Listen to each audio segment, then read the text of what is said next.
Hello, welcome back to Ladies Planet. ഇന്ന് നമ്മൾ ചെയ്യുന്നത് വളരെ എളുപ്പത്തിൽ നമ്മുടെ വീട്ടിൽ തന്നെ നല്ല സോഫ്റ്റ് ആയിട്ടുള്ള കുബൂസ് എങ്ങനെയാണ് ഉണ്ടാക്കുന്നത് എന്നുള്ളതാണ്. ഇതിന് കുബൂസ് എന്നും അറബിക് ബ്രെഡ് എന്നും പിന്നെ അതേപോലെ പിറ്റ ബ്രെഡ്, ഷവർമ റൊട്ടി അങ്ങനെ പല പേരിലും അറിയപ്പെടുന്ന ഒരു റൊട്ടിയാണ് കേട്ടോ ഇത് നമ്മൾ സാധാരണ ഉണ്ടാക്കുന്ന രീതിയിലല്ല ഉണ്ടാക്കുന്നത്. ഇതിലേക്ക് മുട്ടയൊന്നും ചേർക്കാതെയാണ് നമ്മൾ ഉണ്ടാക്കുന്നത്. അതുകൊണ്ട് തന്നെ മുട്ട യൂസ് ചെയ്യാത്തവർക്കും കഴിക്കാൻ പറ്റിയിട്ടുള്ള നല്ലൊരു റൊട്ടി തന്നെയാണ്. മുട്ട ചേർത്തില്ലെങ്കിലും നല്ല പഞ്ഞി പോലെ സോഫ്റ്റ് ആയിട്ടുള്ള റൊട്ടി തന്നെയാണ്. നമുക്ക് എങ്ങനെയാണ് ഇത് ഉണ്ടാക്കുന്നത് എന്നുള്ളത് നോക്കാം. വീഡിയോയിലേക്ക് കടക്കുന്നതിന് മുൻപായിട്ട് നിങ്ങൾ ഈ ചാനൽ ഇതുവരെ സബ്സ്ക്രൈബ് ചെയ്തിട്ടില്ലെങ്കിൽ പ്ലീസ് ഒന്ന് സബ്സ്ക്രൈബ് ചെയ്ത് സപ്പോർട്ട് ചെയ്യുക. പിന്നെ നിങ്ങൾക്ക് ഈ വീഡിയോ ഇഷ്ടപ്പെടുകയാണെങ്കിൽ ഒന്ന് ലൈക്ക് ചെയ്യാനും മറക്കരുത് കേട്ടോ. അപ്പോൾ നമുക്ക് എങ്ങനെയാണ് ഈ റൊട്ടി ഉണ്ടാക്കുന്നത് എന്നുള്ളത് നോക്കാം. അപ്പോൾ നമുക്ക് ഈ ഒരു റൊട്ടി ഉണ്ടാക്കാനായിട്ട് തുടങ്ങാം. അതിന് വേണ്ടിയിട്ട് ആദ്യം ഒരു ബൗളിലേക്ക് 1/2 കിലോ മൈദ ചേർത്ത് കൊടുക്കാം. ഇത് നമ്മുടെ മെഷറിംഗ് കപ്പിൽ അളന്നെടുത്തപ്പോൾ 3.25 കപ്പാണ് കേട്ടോ ഉണ്ടായിരുന്നത്. ഇതിലേക്ക് നമുക്ക് 1 ടേബിൾ സ്പൂൺ ഈസ്റ്റ് ചേർത്ത് കൊടുക്കാം. ഇതിലേക്ക് 2 ടേബിൾ സ്പൂൺ പഞ്ചസാര പൊടിച്ചത് ചേർത്ത് കൊടുക്കാം. പഞ്ചസാര പൊടിച്ച് ചേർക്കാണ് കേട്ടോ ഒന്നുകൂടെ നല്ലത്. പിന്നെ ആവശ്യത്തിനുള്ള ഉപ്പും കൂടെ ചേർത്തിട്ട് നമുക്കിത് നന്നായിട്ടൊന്ന് മിക്സ് ചെയ്ത് കൊടുക്കാം. ഈ ഈസ്റ്റും പഞ്ചസാര പൊടിച്ചതും ഉപ്പൊക്കെ ഈ പൊടിയുടെ എല്ലാ ഭാഗത്തേക്കും എത്താൻ വേണ്ടിയിട്ടാണ്. ആദ്യം നമുക്ക് കൈ വെച്ചിട്ട് തന്നെ നന്നായിട്ടൊന്ന് മിക്സ് ചെയ്ത് കൊടുക്കാം.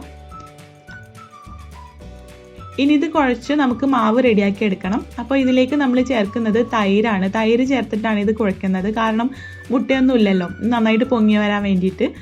ഞാനിവിടെ 1 കപ്പ് അധികം പുളിയില്ലാത്ത തൈര് എടുത്തിട്ടുണ്ട്. നല്ല പുളിയുള്ള തൈരാണെങ്കിൽ നമ്മുടെ ഈ റൊട്ടിയും നല്ല പുളി ഉണ്ടാവും. അപ്പോൾ അത്ര വലിയൊരു ടേസ്റ്റ് ഉണ്ടാവില്ല. അപ്പോൾ അധികം പുളിയില്ലാത്ത തൈരാണ് നല്ലത്.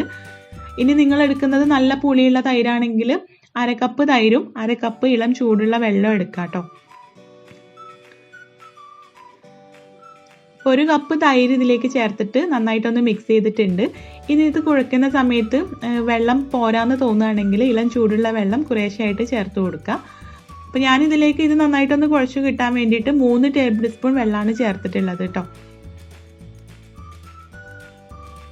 ഇതുപോലെ ആക്കി എടുത്തിട്ടുണ്ട്. ഇനി മാവ് നമുക്കൊന്ന് സോഫ്റ്റ് ആക്കി എടുക്കണം. അതിന് വേണ്ടിയിട്ട് ഒന്ന് കുഴച്ചെടുക്കുക. ഒരുപാട് നേരം അങ്ങോട്ട് കുഴച്ചെടുക്കേണ്ട ആവശ്യമൊന്നുമില്ല കേട്ടോ. കുഴച്ചെടുക്കുന്നതിനനുസരിച്ചിട്ട് നമ്മുടെ ഈ ഒരു റൊട്ടി നല്ല സോഫ്റ്റ് ആയിട്ട് കിട്ടും. അപ്പം അങ്ങനെ ഒരുപാട് നേരം കുഴച്ചെടുക്കണമെന്നൊന്നുമില്ല. ഇപ്പോൾ നമ്മളിത് കുഴച്ചെടുത്ത് ബൗളിലേക്ക് തന്നെ മാറ്റിയിട്ടുണ്ട്. ഇനി ഇത് 2 മണിക്കൂർ റെസ്റ്റ് ചെയ്യാൻ വെക്കണം. അപ്പോഴേക്കും ഈ ഈസ്റ്റൊക്കെ ആക്റ്റീവായി ഇത് നന്നായിട്ട് പൊങ്ങി വരും. ഇപ്പോൾ 2 മണിക്കൂർ കഴിഞ്ഞിട്ടുണ്ട്. നോക്കൂ, ഇത് നന്നായിട്ട് പൊങ്ങി വന്നിട്ടുണ്ട്. ഇനി ഇതെടുത്തിട്ട് ഒന്നുകൂടെ ഒന്ന് കുഴച്ചെടുക്കാം.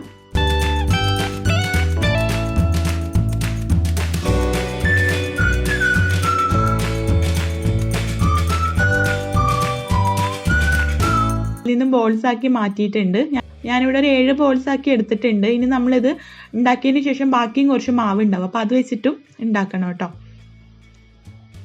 ഞാനിത് പരത്തിയിട്ട് കറക്റ്റായിട്ടുള്ളൊരു ഷേപ്പിൽ കട്ട് ചെയ്തെടുക്കാമെന്നാണ് വിചാരിച്ചിട്ടുള്ളത്. അപ്പോൾ അങ്ങനെയാകുമ്പോൾ കുറച്ചുകൂടെ മാവ് ബാക്കി ഉണ്ടാവുമല്ലോ.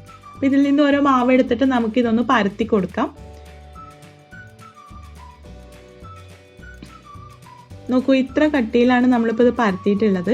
വളരെ തിന്നായിട്ടൊന്നല്ല, കുറച്ചൊരു കട്ടിയിലാണ് കേട്ടോ പരത്തേണ്ടത്. നമുക്കത് കാണുമ്പോൾ തന്നെ, റൊട്ടി കാണുമ്പോൾ തന്നെ അറിയാമല്ലോ, കുറച്ചൊരു കട്ടിയിലല്ലേ ഉണ്ടാവുക. എല്ലാം പരത്തിയതിന് ശേഷം ഞാൻ ഇതുപോലെ ഒരു ബൗൾ വെച്ചിട്ട് ഇതൊന്ന് പ്രസ് ചെയ്തിട്ട് കട്ട് ചെയ്തെടുക്കുകയാണ്. എല്ലാം ഒരേ ഷേപ്പിൽ കിട്ടാൻ വേണ്ടിയിട്ടാണ്. നോക്കൂ, ഇതുപോലെ കട്ട് ചെയ്തെടുത്തിട്ടുണ്ട്. ഓരോന്നും നമുക്ക് ഇതുപോലെ കട്ട് ചെയ്തെടുക്കാം. എന്നിട്ട് ബാക്കിയുള്ള മാവും നന്നായിട്ട് പരത്തിയിട്ട് ഇതുപോലെ തന്നെ റെഡിയാക്കി എടുക്കാം. അപ്പോൾ നമ്മളിതെല്ലാം ഇതുപോലെ പരത്തി വെച്ചിട്ടുണ്ട്. ഇനി ഓരോന്നായിട്ട് ചുട്ടെടുക്കാം. അപ്പം അതിന് വേണ്ടിയിട്ട് ഞാനിവിടെ ഒരു ഫ്രൈ പാൻ വെച്ച് ചൂടാക്കിയിട്ടുണ്ട്. തവയോ ഫ്രൈ പാനോ എന്തെങ്കിലും എടുക്കാം കേട്ടോ. ഞാനിപ്പോൾ നോൺ സ്റ്റിക്കാണ് എടുത്തിട്ടുള്ളത്.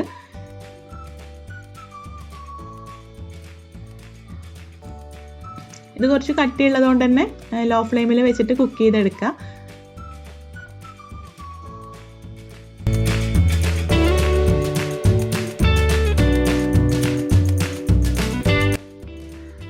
ഒരു ഭാഗം കുക്കാവുന്ന സമയത്ത് നമുക്കിത് തിരിച്ചിട്ട് കൊടുക്കാം.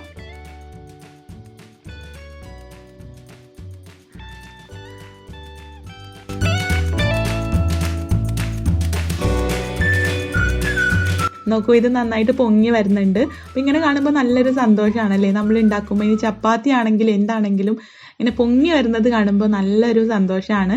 നമ്മൾ ഉണ്ടാക്കിയത് പെർഫെക്റ്റ് ആയി എന്നാണ് അതിൻ്റെ അർത്ഥം. അപ്പോൾ ഇതുപോലെ ഞാൻ ഓരോന്നും ഇവിടെ റെഡിയാക്കി വെച്ചിട്ടുണ്ട്. ഒന്ന് മുറിച്ച് കാണിച്ചു തരാം. നോക്കൂ, നല്ല സോഫ്റ്റാണ്, കണ്ടില്ലേ? അപ്പോൾ ഇത്രേ ഉള്ളൂ നമ്മുടെ ഷവർമ റൊട്ടീനി. നമുക്ക് വളരെ എളുപ്പത്തിൽ മുട്ട ചേർക്കാതെ വീട്ടിൽ തന്നെ ഉണ്ടാക്കിയെടുക്കാം. അപ്പോൾ നിങ്ങളൊന്ന് ഉണ്ടാക്കി നോക്കണം കേട്ടോ. അപ്പോൾ ഇതിൻ്റെ ടേസ്റ്റ് ഒന്നും പറഞ്ഞു തരേണ്ട ആവശ്യമില്ല, നമ്മൾ കഴിച്ചിട്ടുള്ളത് തന്നെയാണ്. അപ്പോൾ ഇത്രേ ഉള്ളൂ കേട്ടോ. നിങ്ങളൊന്ന് ഉണ്ടാക്കി നോക്കണം. ട്രൈ ചെയ്ത് നോക്കുന്ന സമയത്ത് ഫീഡ്ബാക്ക് അറിയിക്കുക. വീഡിയോ ഇഷ്ടമായിട്ടുണ്ടെങ്കിൽ ലൈക്ക് ചെയ്യാനും ഷെയർ ചെയ്യാനും മറക്കരുത്. അപ്പോൾ നമുക്ക് അടുത്ത നല്ലൊരു വീഡിയോ ആയിട്ട് കാണാം. താങ്ക്